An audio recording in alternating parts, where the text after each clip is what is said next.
안녕하십니까? 하나님의 은혜와 평강이 여러분의 삶에 가득하기를 기도합니다. 오늘 우리는 현대사회와 신앙인들에게 가장 중요하고도 민감한 질문 중 하나를 마주하려 합니다. 성경은 동성애에 대해 무엇을 말하고 있는가? 이 주제는 단순히 지적인 호기심을 넘어 우리 각자의 삶과 신앙, 그리고 우리가 속한 공동체에 깊은 영향을 미치는 문제입니다.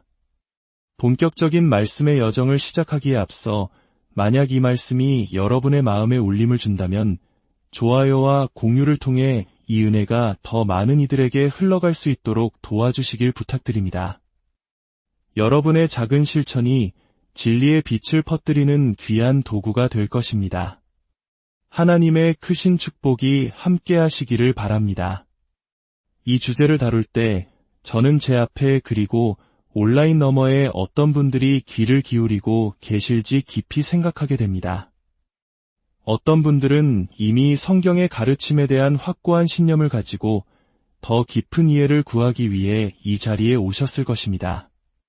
또 어떤 분들은 비판적인 마음으로 혹은 기존의 생각에 대한 도전을 예상하며 듣고 계실 수도 있습니다.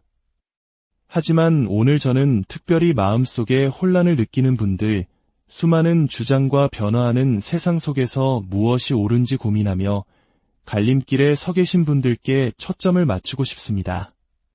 주변 친구들의 이야기, 소셜미디어에 넘쳐나는 새로운 해석들, 그리고 무엇보다 사랑과 포용이라는 가치 사이에서 전통적인 신앙을 지키는 것이 과연 옳은 일인지 고뇌하는 분들께 말입니다. 오늘 저의 이야기는 세 부분으로 구성됩니다. 첫째, 성경이 동성애에 대해 어떻게 가르치는지 그 전통적인 관점을 핵심 구절들을 통해 간결하게 살펴보겠습니다. 둘째, 이러한 전통적 관점에 제기되는 가장 강력한 4가지 반론들을 하나씩 짚어보며 심도 있게 다룰 것입니다. 마지막으로 이 문제가 왜 우리 신앙의 핵심과 직결되는지, 무엇이 걸려있는지를 나누며 마무리하고자 합니다. 이제 성경을 펼쳐 하나님의 말씀에 귀 기울이는 시간을 갖겠습니다. 먼저 우리는 성경의 가장 첫 장, 창세기에서부터 시작합니다. 창세기 1장 27절과 28절입니다. 하나님이 자기 형상 곧 하나님의 형상대로 사람을 창조하시되 남자와 여자를 창조하시고 하나님이 그들에게 복을 주시며 그들에게 이르시되 생육하고 번성하여 땅에 충만하라. 하나님께서는 태초에 사람을 남자와 여자로 창조하셨습니다. 이는 단순한 생물학적 구분을 넘어 하나님의 창조 질서의 핵심을 보여줍니다. 남자와 여자의 결합을 통해 생육하고 번성하는 것, 이것이 하나님께서 인류에게 주신 첫 번째 명령이자 축복이었습니다. 창세기 2장에서는 이 창조의 그림이 더욱 구체적으로 그려집니다. 하나님께서는 아담이 혼자 있는 것이 좋지 않다고 여기시고 그를 위해 돕는 배필을 만드십니다. 24절은 이렇게 결론 내립니다. 이러므로 남자가 부모를 떠나 그의 아내와 합하여 둘이 한 몸을 이룰지로다. 남자와 여자가 만나 한 몸을 이루는 것, 이것이 바로 하나님께서 설계하신 결혼의 원형입니다. 구약의 다른 본문들도 이 창조 질서를 기반으로 합니다. 많은 논란이 되는 소돔과 고모라의 이야기는 유다서 1장 7절에서 이렇게 요약됩니다. 소돔과 고모라와 그 이웃 도시들도 그들과 같은 행동으로 음란하며 다른 육체를 따라 가다가 영원한 불의 형벌을 받음으로 거울이 되었느니라. 여기서 다른 육체를 따라갔다는 표현은 하나님의 창조 질서를 거스르는 부자연스러운 욕망을 추구했음을 암시합니다. 레위기 18장 22절은 더욱 직접적입니다. 너는 여자와 동침함같이 남자와 동침하지 말라이는 가증한 일이니라. 이 구절은 단순히 고대의 특정 문화적 금기를 넘어 창조 질서에 대한 이스라엘 백성의 순종을 요구하는 거룩함의 법규 안에 자리 잡고 있습니다. 신약으로 넘어오면 사도 바울은 로마서 1장에서 이 문제를 신학적으로 깊이 다룹니다. 그는 인간이 창조주 하나님을 경배하는 대신 피조물을 숭배할 때 나타나는 결과를 설명하며 26절과 27절에서 이렇게 말합니다. 이 때문에 하나님께서 그들을 부끄러운 욕심에 내버려 두셨으니 곧 그들의 여자들도 순리대로 쓸 것을 바꾸어 영리로 쓰며 그와 같이 남자들도 순리대로 여자 쓰기를 버리고 서로 향하여 음욕이 불일듯 하매 남자가 남자와 더불어 부끄러운 일을 행하여 그들의 그릇됨에 상당한 보응을 그들 자신이 받았느니라. 바울은 동성애적 행위를 하나님께서 정하신 순리, 즉 창조의 질서를 거스르는 영리로 규정하고 있습니다. 고린도전서 6장 9절과 10절, 그리고 디모데전서 1장 10절에서도 바울은 하나님의 나라를 유업으로 받지 못할 죄의 목록에 남색하는 자, 즉 동성애적 행위를 하는 사람들을 명확히 포함시킵니다. 이 구절들을 종합해 볼 때 성경의 가르침은 세 가지 핵심 원리로 요약될 수 있습니다. 첫째, 창조입니다. 인간의 성은 하나님의 창조 설계 안에서 주어진 것이며 그 설계의 핵심은 남자와 여자의 결합입니다. 둘째, 상호 보완성입니다. 남자와 여자는 서로 다르기에 서로를 보완하며 한 몸을 이루고 생명을 창조하는 신비에 동참할 수 있습니다. 이는 마치 한국 문화에서 음과 양이 조화를 이루어 완전한 태극을 형성하는 것과 같이 다름을 통해 온전함을 이루는 원리입니다. 셋째, 일관성입니다. 창세기부터 신약에 이르기까지 성경은 동성애적 행위에 대해 일관되게 부정적인 입장을 취합니다. 성경의 어떤 구절도 이를 긍정하거나 축복하지 않습니다. 이제 이러한 전통적 해석에 대한 4가지 주요 반론들을 살펴보겠습니다. 첫 번째 반론은 성경은 이 주제에 대해 그리 많이 말하지 않으며 특히 예수님은 아무 말씀도 하지 않으셨다는 주장입니다. 언뜻 들으면 그럴듯합니다.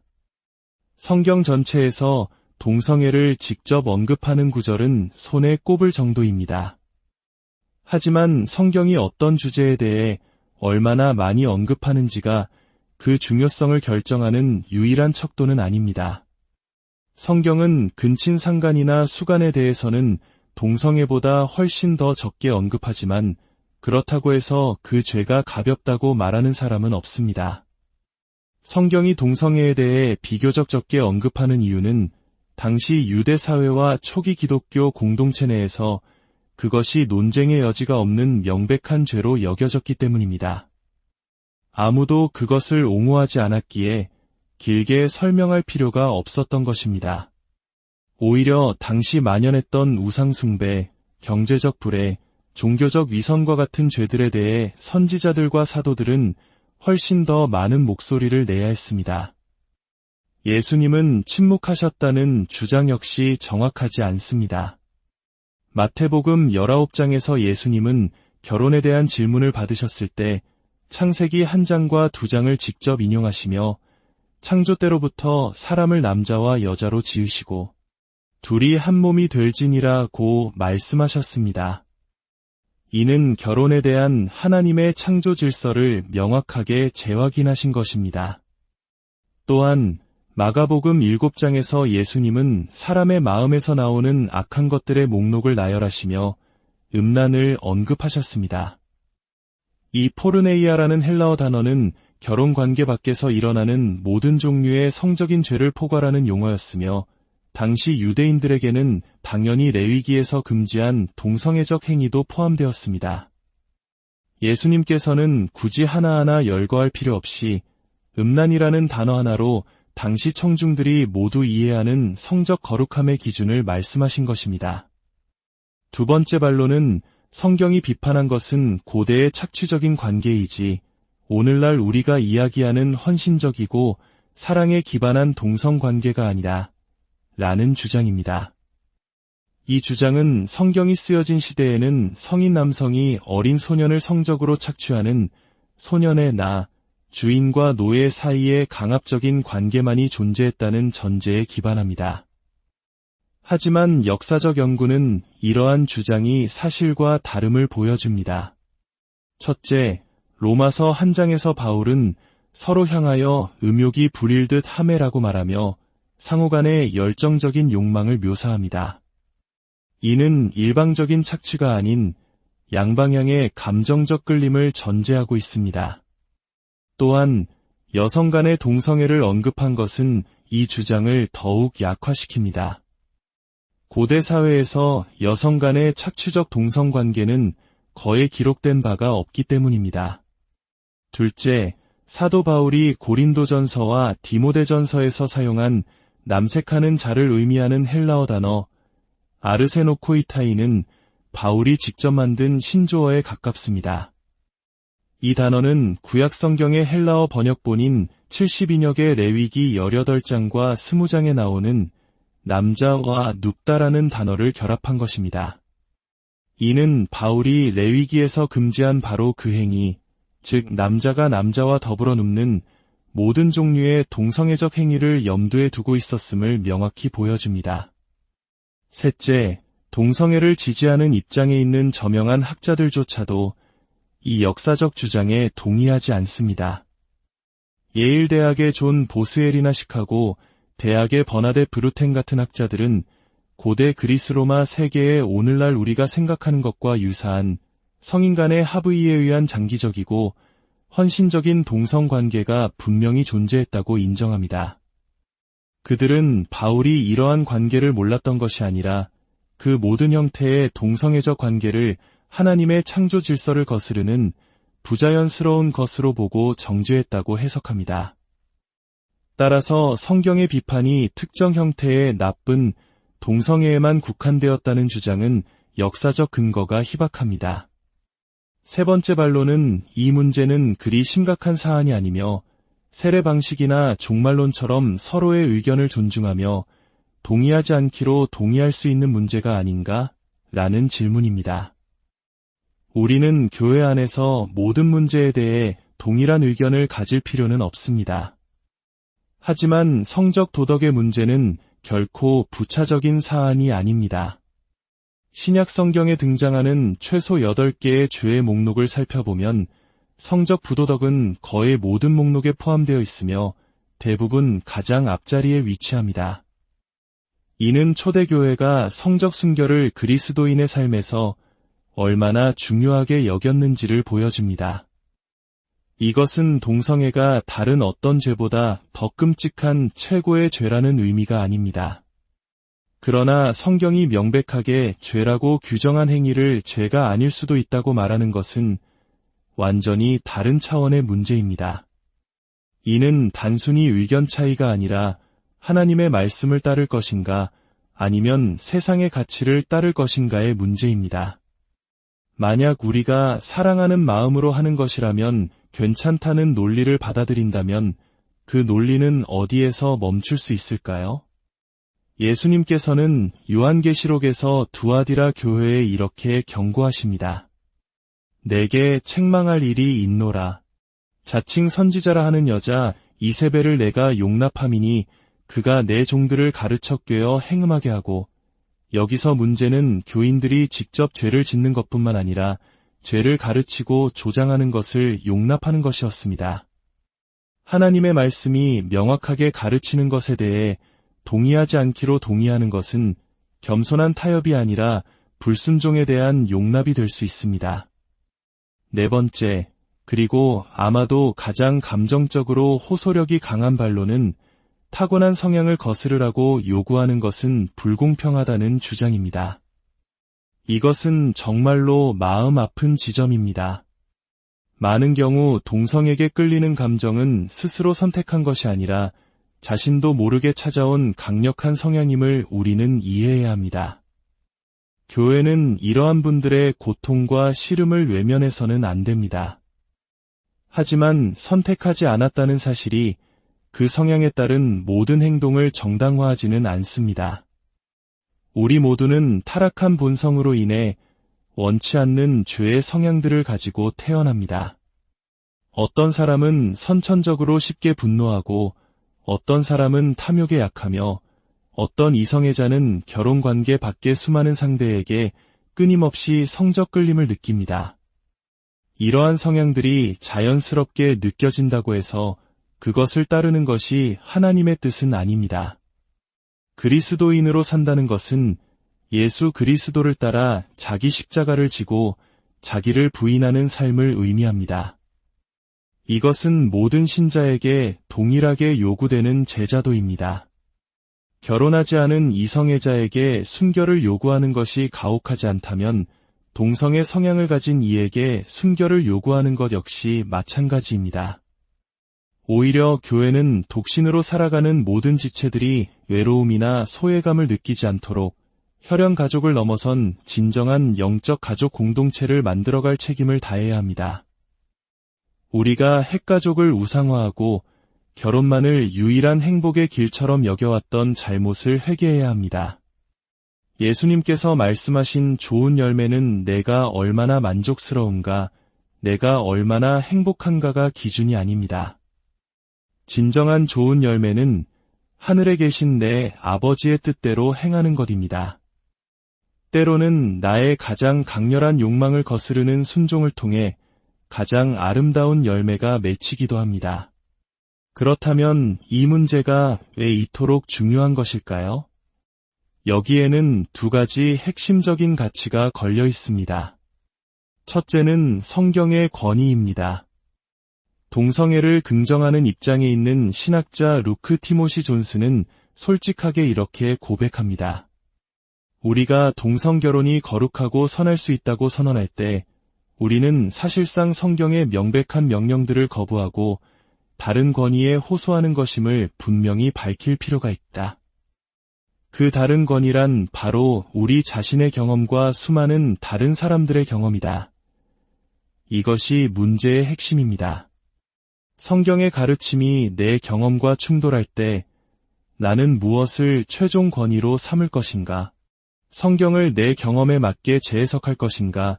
아니면 내 경험을 성경의 진리에 비추어 복종시킬 것인가? 이 질문에 대한 대답이 복음주의 신앙과 자유주의 신학을 가르는 분수령이 됩니다.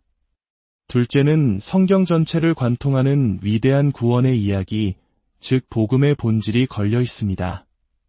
성경의 이야기는 이것입니다. 거룩하신 하나님께서 거룩하지 않은 죄인들을 구원하시기 위해 자신의 거룩한 아들 예수 그리스도를 보내셨습니다. 예수님은 우리의 죄를 대신하여 십자가에서 속죄의 제물이 되셨고 우리는 성령의 능력으로 거룩한 삶을 살아갈 힘을 얻어 영원한 하나님 나라에서 하나님과 함께하는 기쁨을 누리게 됩니다. 이야기의 중심에는 죄와 회개, 그리고 거룩함이라는 개념이 있습니다. 만약 우리가 성경이 죄라고 말하는 것을 더 이상 죄가 아니라고 재정의한다면 우리는 예수님께서 무엇으로부터 우리를 구원하셨는지, 우리에게 회개가 필요한지, 그리고 성령께서 우리를 어떤 삶으로 인도하시는지에 대한 복음의 핵심을 흐리게 만드는 것입니다. 사랑하는 성도 여러분, 이 문제는 결코 쉽지 않습니다. 우리 주변에는 우리가 사랑하는 가족, 친구, 동료들이 있으며 그들의 고통과 눈물을 우리는 외면할 수 없습니다. 그들을 사랑하기에, 그들이 행복하기를 바라기에 우리는 성경의 가르침을 바꾸고 싶은 유혹을 느낍니다. 하지만 진정한 사랑은 그들이 듣고 싶어하는 말을 해주는 것이 아니라 영원한 생명으로 인도하는 진리의 길을 함께 걸어주는 것입니다. 고린도전서 6장에서 사도 바울은 죄인들의 목록을 나열한 뒤 이렇게 선포합니다. 너희 중에 이와 같은 자들이 있더니 주 예수 그리스도의 이름과 우리 하나님의 성령 안에서 시듬과 거룩함과 의롭다 하심을 받았느니라. 복음의 능력은 우리가 죄인된 모습 그대로 머물러 있도록 내버려두는 데 있지 않습니다. 복음의 능력은 우리를 죄로부터 씻고 거룩하게 하며 의롭게 하시는 하나님의 은혜에 있습니다. 이것이 바로 우리 모두에게 주어진 소망입니다. 이 길은 좁고 때로는 외로운 길일 수 있습니다. 세상의 조롱과 오해를 감수해야 할 수도 있습니다. 그러나 이 길의 끝에는 우리를 위해 모든 것을 내어주신 예수 그리스도께서 서 계십니다. 그분만이 우리의 구원자이시며 그분의 말씀만이 영원한 진리입니다. 우리가 이 혼란한 시대 속에서 감정이나 경험이 아닌 변치 않는 하나님의 말씀 위에 굳건히 서서 진리를 사랑하되 그 진리를 사랑으로 전하며 모든 죄인들을 향한 긍휼의 마음을 잃지 않는 신실한 주님의 제자들이 되기를 간절히 기도합니다. 기도하시겠습니다. 하늘에 계신 우리 아버지, 오늘 우리에게 주신 말씀을 통해 우리의 생각과 마음을 조명하여 주시니 감사합니다. 이 어렵고 민감한 주제 앞에서 우리가 인간적인 생각이나 세상의 목소리가 아닌 오직 주님의 말씀에 귀 기울이게 하옵소서. 우리 안에 있는 모든 편견과 교만을 내려놓고 겸손한 마음으로 진리 앞에 서게 하옵소서. 이 문제로 인해 고통받고 씨름하는 모든 영혼들을 주님께서 긍휼히 여겨주시고 교회가 그들을 정죄하는 대신 사랑으로 품고 함께 걸어가는 진정한 공동체가 되게 하여 주옵소서. 우리 모두가 죄와 싸워 이길 힘을 주시고 십자가의 복음 안에서 참된 자유와 소망을 발견하게 하옵소서. 이 모든 말씀, 우리를 구원하신 주 예수 그리스도의 이름으로 기도드립니다.